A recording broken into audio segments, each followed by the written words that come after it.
Father Kramer.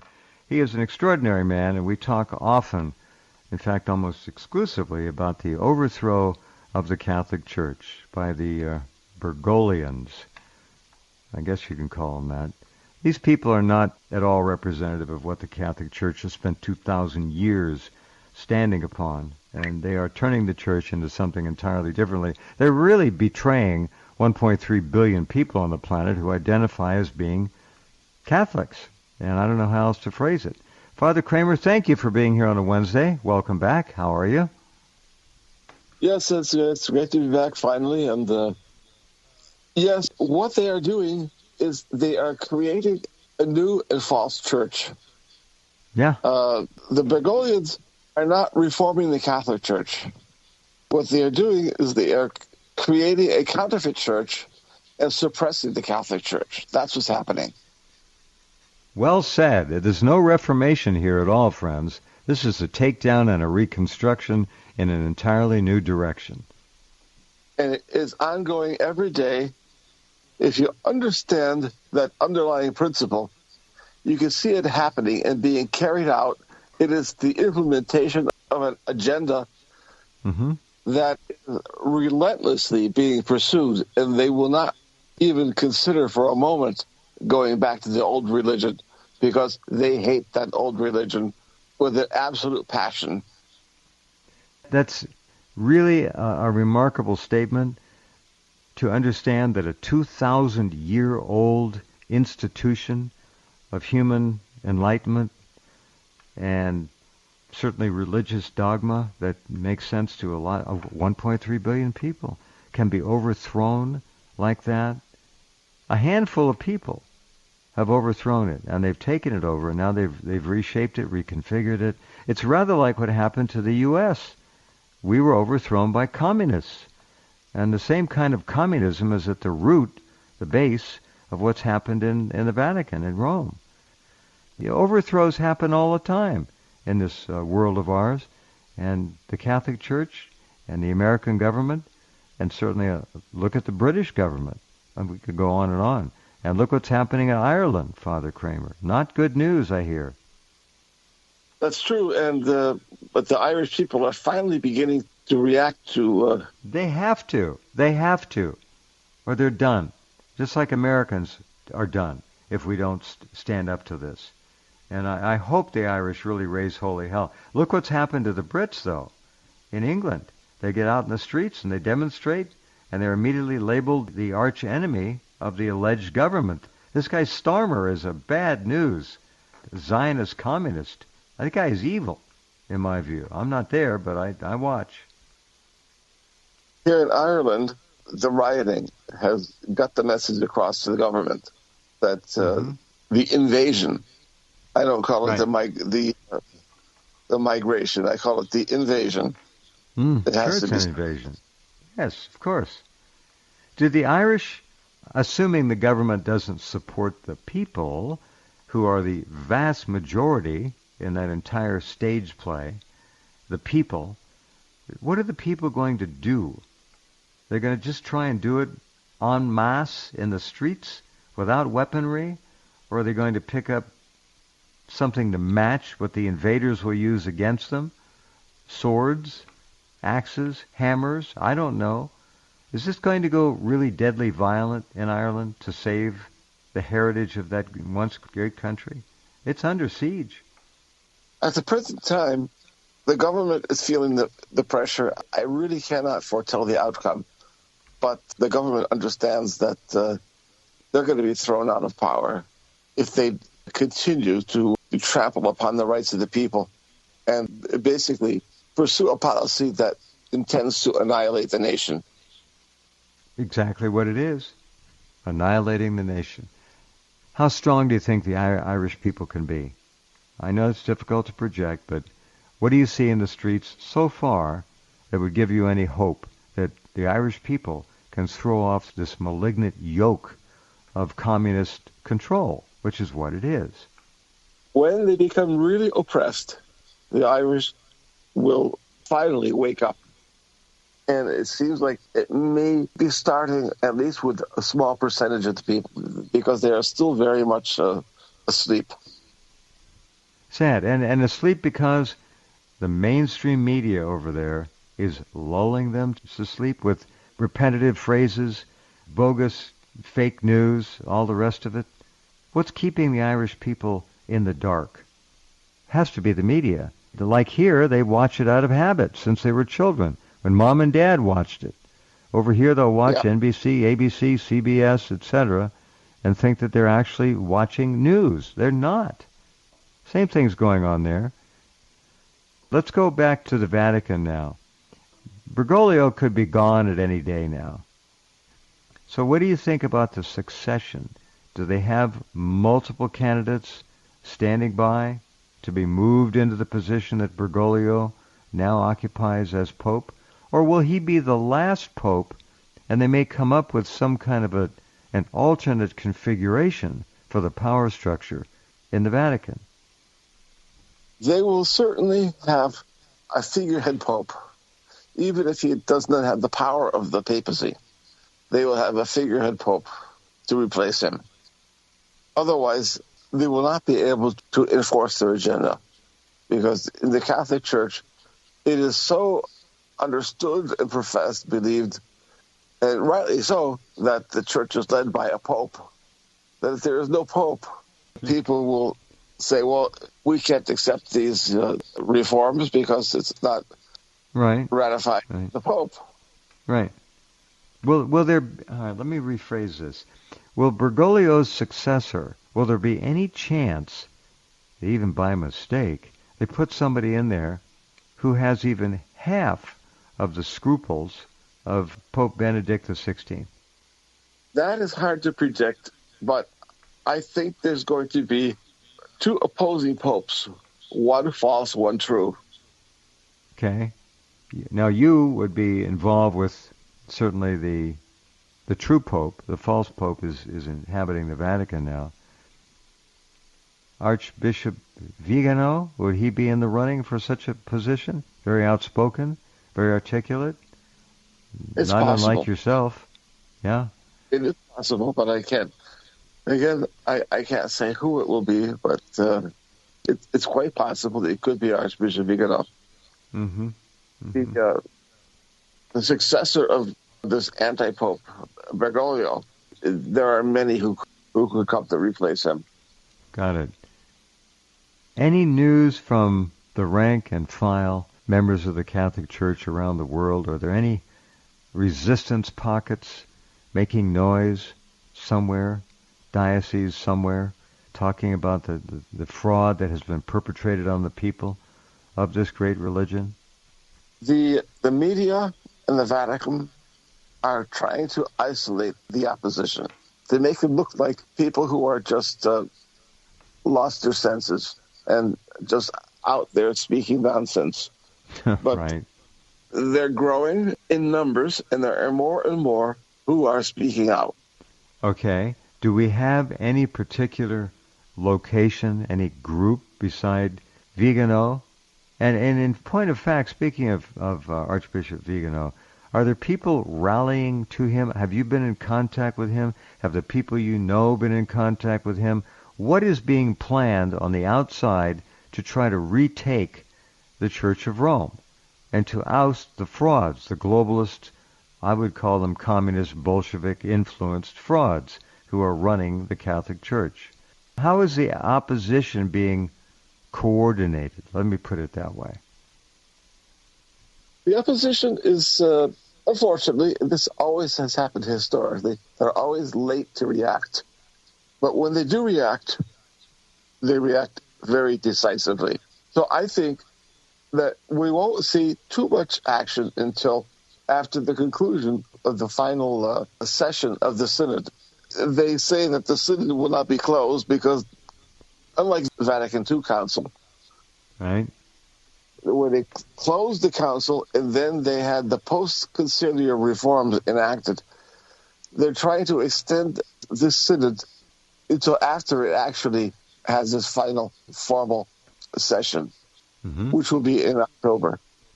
But I think the changes will be so radical, and you can see them coming because they they keep telegraphing what they intend to do, even if they don't want to publicize it too much, because they don't want people to understand the radical nature of the reforms that are against Catholicism and Christianity. Mm-hmm. Mm-hmm. This false religion they're trying to create in the Vatican has absolutely nothing to do with the divine revelation that came from the ancient prophets and from the apostles and from Jesus Christ. Right. It's a totally new agenda, which is opposed to religion in its very nature. Are they putting out, Father Kramer, pronouncements from Bergoglio or a collective within the Vatican that they're actually going to the extent of laying out these new rules and regulations, so to speak? I mean, they're wholesale deconstructing and then trying to reconstruct the entire inner workings of the Vatican. I mean, they really are, and I'm wondering, are they publishing things that are being spread out worldwide instantaneously to all the churches? What they intend to enact to replace the Catholic religion and Christianity is something so radical that they're afraid to put it out in writing. So what they really do is they attack what was there before, and they keep attacking it. Okay. And they use all the cliches. Yeah, buzzwords, cliches. Yeah, I get it. Yeah, in order to try to discredit what was there before. But the woke agenda is what they're promoting, but they won't say it. So they're just still beating around the bush, but it's obvious what they're doing. I just wonder how... Yeah, go ahead. More and more obvious every day. I would like to see overt signs of rebellion among the international parts of the church. It has to happen. This can't be just done sitting home writing emails and comments. There has to be something substantial, unless I'm wrong. You see any other way about this? Historically, that's the way it has happened. When the church is pretty much annihilated in a place, right, it cannot be stamped out entirely. Okay. And the more they try to stamp out the little bit that's left, that's when they undertake their own undoing by trying to stamp out the last little bit that's left that they can't stamp out. It's happened before so many times. We can see it's going to happen again. Mm-hmm. What have the major accomplishments of the great changeover been so far for the Bergoglians that we can point to with any concrete certainty? They are affirming the corruption that's taking place. We see the total generation and corruption of society taking place, and they are cheering it on. Cheering it on, give me an example. By proclamation, by individual behavior, how are they cheering it on? It just seems to me that with 1.3 billion people, many of whom certainly do have individual thinking processes, that they would see this. That's why I asked about obvious and overt signs that have been left or may be left. But the people have to figure it out, or they're going to be gone, and they'll be members of this globalist new religion. The Paris Olympics, I think, is a perfect example of how they are promoting the corruption. Right. You had what was the parody of the sacrilegious, blasphemous parody of the Last Supper that took place at the opening ceremony. Okay. And the closing ceremony was very openly demonic. Yeah. You look at what they were promoting, and there was the empty monstrance. Now, the monstrance is a liturgical instrument that is used for the exposition of the sacrament, the Blessed Sacrament, which is substantially the body of Christ under the form of bread, under the appearance of bread. Huh. And they had the empty monstrance represented with the demons as if they're boasting about the coming absence of the sacrament of the church, which is the sacrament of the altar. And Okay. this is something that was foretold by Pope Pius XII before he became Pope, when he was still only Cardinal Pacelli. When he spoke about the Secret of Fatima, he described it in terms of the red light in the sanctuary, which is a sanctuary lamp. The sanctuary lamp is the sign of the presence of Jesus Christ in the Eucharistic presence in the tabernacle. If the tabernacle is empty, you don't have that red light. It's extinguished. The presence of Christ in the Blessed Sacrament, in the tabernacle, you have the sanctuary lamp to signify it, so that when people come into the church, they see that red candle. Is that in every lamp. church, Father Kramer? Every church? It was. Same. I don't know if they still use it in some churches anymore. Mm-hmm. But it has been historically, for many centuries, that is the sign that the sacrament is there. That when someone walks into the church and they see the sanctuary lamp, they know that they can kneel before the tabernacle and pray to Jesus Christ present in the sacramental form. All right. Very good. Okay. Father Kramer, do you have a cold? I did, but it seems to have lingered on a bit, but the cold itself is gone. Got it. Okay. Yeah, I can hear a little bit in your voice. You have to get up early to do these. What are your thoughts about America? How do you look at it? How do other Irishmen think? They must look at America as if the bright light of the Western world is dim, if not out. For those who still have the power of reason in their mind, they can see the unraveling that has been taking place for a long time. And what it leads up to is something that is not any more foreseen except by a small number of people, a small percentage, I would say. Not a small number, but a small percentage, but a significant number of people.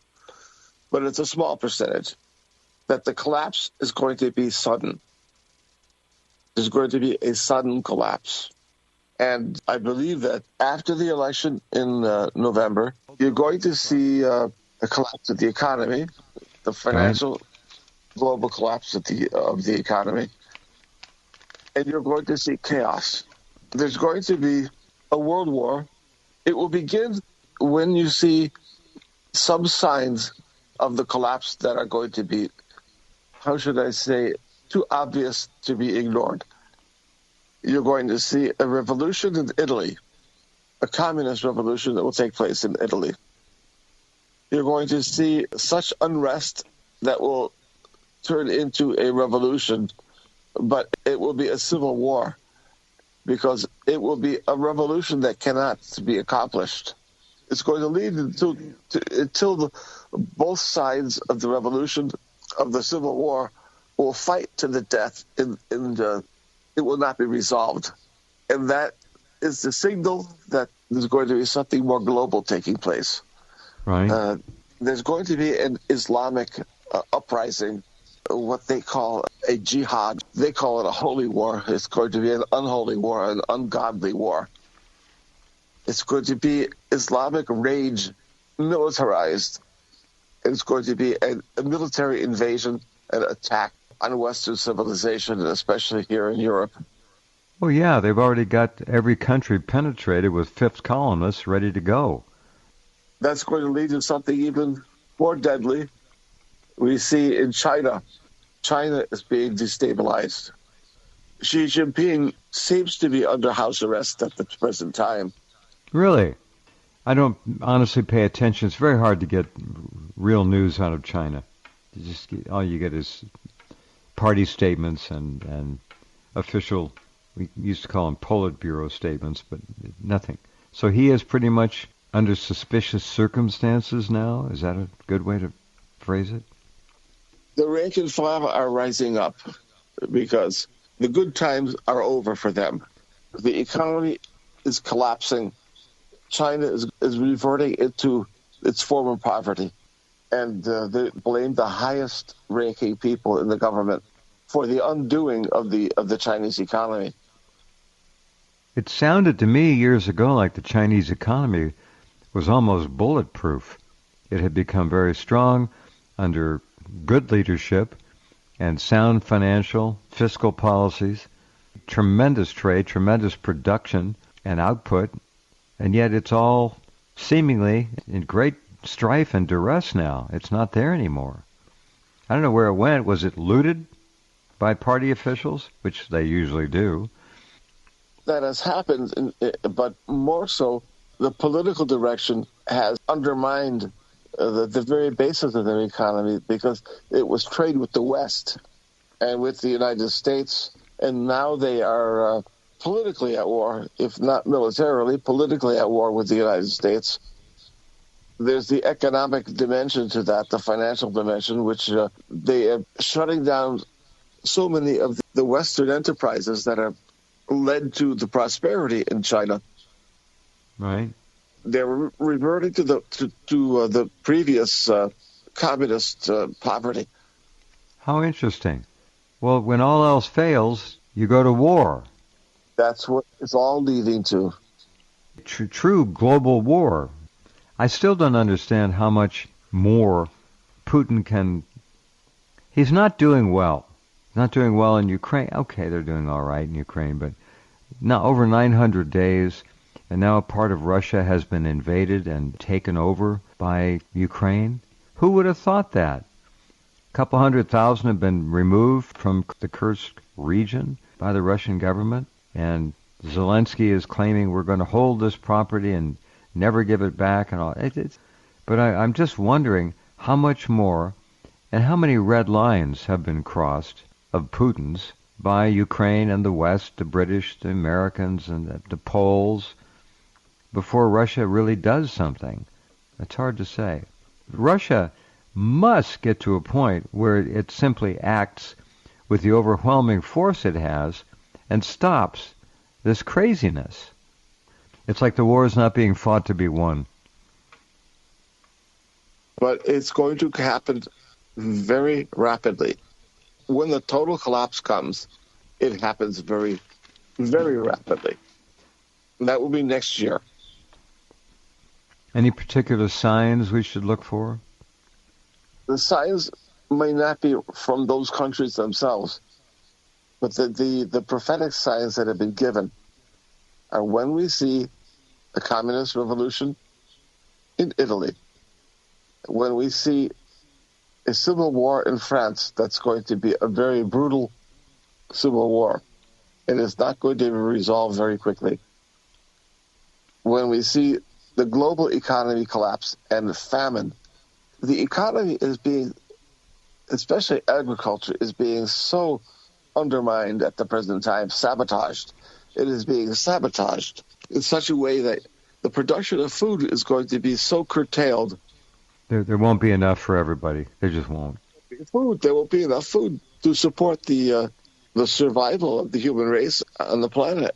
This is correct. The war on agriculture is in full sway right now in the U.S. Crazy things are being done to penalize farmers, farming. It's quite obvious what's going on. So, yeah, and I assume the same thing is going on over there. They're waging a total war on humanity. You hear about places where they are even banning the production of dairy products. Banning, and this, all right.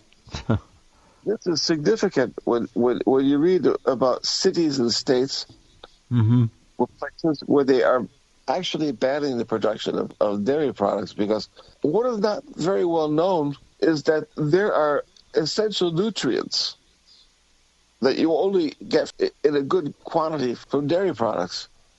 One of these essential fats is called C15, and it's so important for the building up of the cells of your body. That I've not heard of C15, Father Kramer. I don't know what this is. It's new to me. C15? Yeah, I think it was only 2014 when the scientific studies were published showing the importance of that. And without it, you have the cells start breaking down. And that causes so many degenerative diseases, and people start to age prematurely. And Yeah? that's one of the things that causes, for example, diseases that usually would have their onset in older age, like type 2 diabetes. Right. And you now find it in teenagers, they're getting type 2 diabetes like their grandparents, even before the parents get it. Well, I've always said this. When a culture or a civilization or a species allows, even to a limited degree, a war to be declared on children, childhood innocence, childhood fun. When you declare war on children and childhood, you're pretty much done.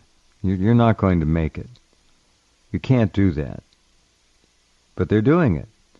These horrible things being done to children. And it's Do being you done see? It's being Go done ahead. globally, differently in different countries. Correct. Yeah. It's being carried out. It's being carried out very systematically. Do you see within Russia, the Eastern Orthodox Church and so forth, Christian Church, is there anything in that group that would tie into the old Catholic Church in any way that might be used by whoever takes on the frauds in the Vatican now? The Eastern That is, Orthodox Church seems to be pretty substantial and pretty solid, not under attack, not like the Catholic Church. that is what will eventually turn the tide.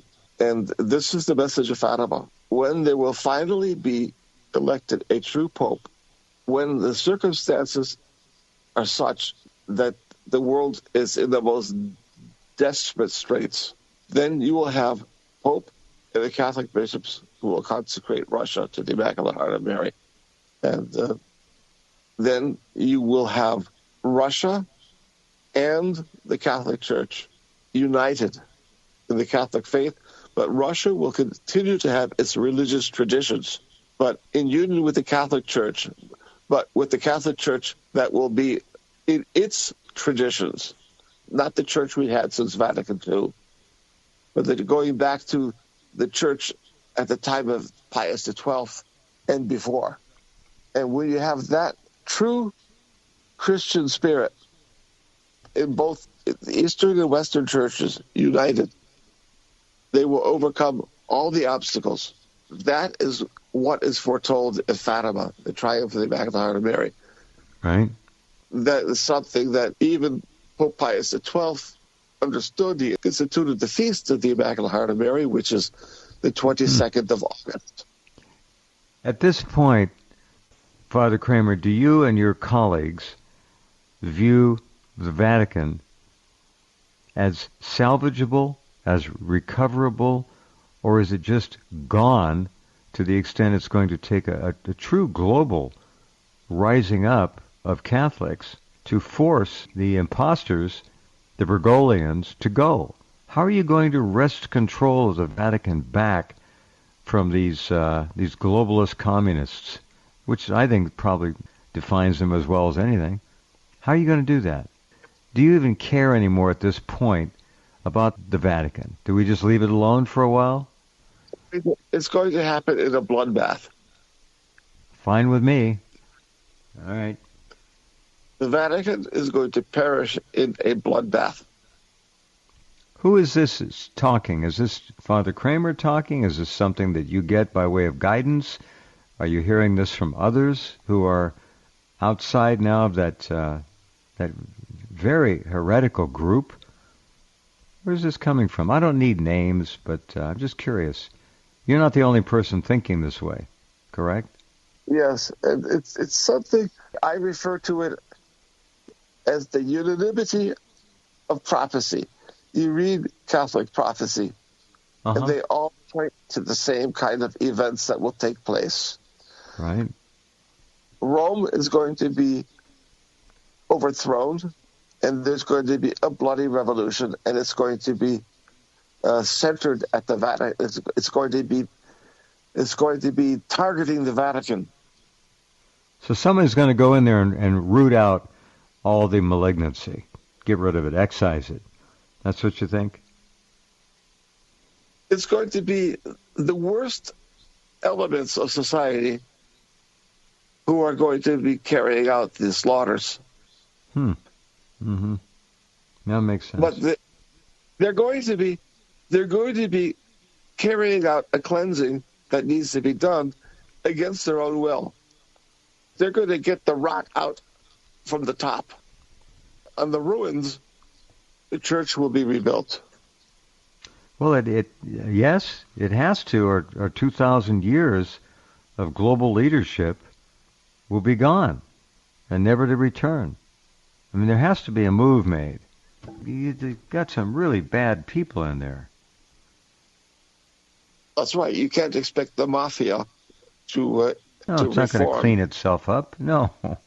That's a fairly good way to look at it, too. It does seem to have been taken over by the mafia. All right. A pseudo-Catholic mafia is opposed to everything Catholic. And that's Bergoglio. That's Bergoglianism. Mm-hmm.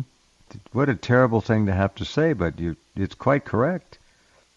It just amazes me to see 1.3 billion people either conned or ordered into compliance with what's going on. I guess I have to blame the local church hierarchy, correct?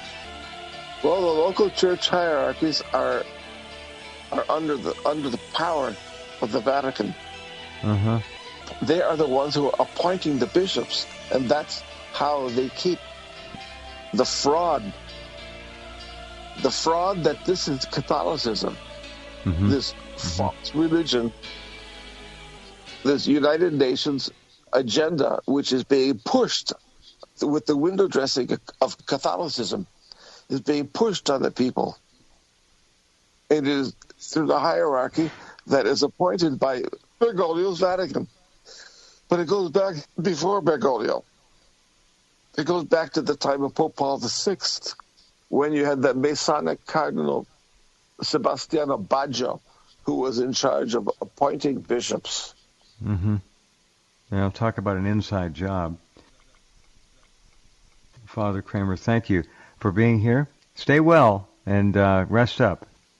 It's great to be back again, even though we under the cyber attack last week. Yeah, it's okay. All right. Thank you, my friend.